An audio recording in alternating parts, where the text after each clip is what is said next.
ছেড়ে আমাকে, অসভ্য জানোয়ার কোথাকার। আমি কিছু বুঝিনি, তুই আমাকে টাচ করার জন্য ইচ্ছে করে ধাক্কা মেরেছিস। না না, তুমি আমাকে ভুল ভাবছো, আমি তোমাকে ইচ্ছে করে ফেলিনি। কোন থানায় ফোন করছি? না না বোন, থানায় ফোন করো না, ও এরকম ভুল আর কখনো করবে না। ওর হয়ে আমি ক্ষমা চাইছি। ঠিক আছে, তোমার বন্ধুকে ভালো করে বুঝিয়ে দাও, দ্বিতীয়বার যেন আমার চোখের সামনে না আসে।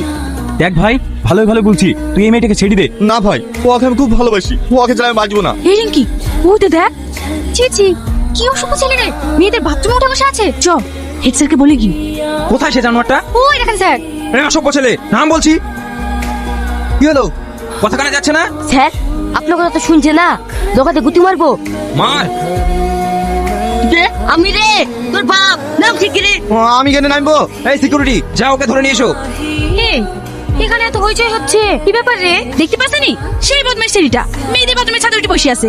যেমন ছেলে রে, দেখি তো কাকিং কিং করছে। এখানে থাকতে হবে না, আই। আপনি হলেন গ্রামের একজন বিশিষ্ট ব্যক্তি, আমার ভাবতেও অবাক লাগছে না ছেলে হয়ে এরকম অসভ্যতমে কাজ করে কি করে। কেন স্যার, আমার ছেলে কি করেছে? না ছেলে মেয়েদের বাথরুমে ছাদে উঠে। থাক স্যার, আর বলতে হবে না। সি, তুই এত নিচে নেমে গেছি, সবার সামনে আমার মাথা হেড করে দিলি। আমার মান সম্মানের কথা একটু ভাবলি না? আবার তোমরা সবাই ভুল ভাবছো, আমি তেমন কিছু করিনি। এই তুই চুপ কর। স্যার, এই বিকার মধ্যে আমার ছেলেকে ক্ষমা করে দেন, আমি কথা দিছি এরকম ভুল আর আমার ছেলে কোনোদিন করবে না। ঠিক আছে, শুধু আপনার মুখের দিকে তাকিয়ে আজ আপনার ছেলেকে ছেড়ে দিলাম।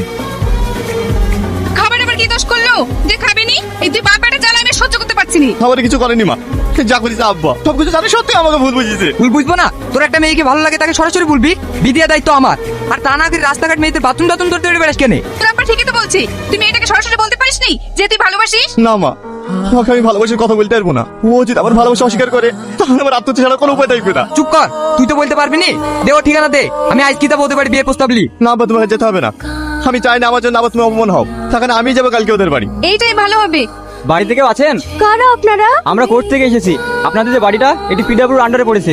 এর আগেও তো নোটিশ পাঠিয়েছি, আপনারা বাড়ি খালি করেননি কেন?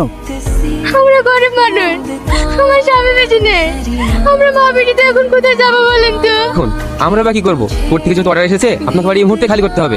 স্যার, আপনারা আর কয়েকটা দিন সময় দেন না প্লিজ। ঠিক আছে, আপনাদেরকে আরো 7 দিন টাইম দেওয়া হলো। মা, এবার আমাদের কি হবে?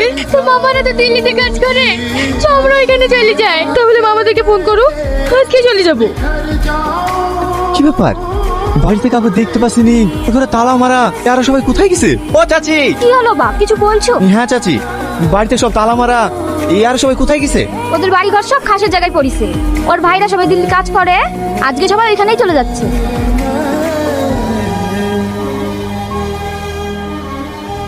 মামা, ওই দেখো সেই বদমাইশ ছেলেটা। ও, এই বুড়ি, ওর নাক মুখ দিয়ে রক্ত বেরোছে কেনে?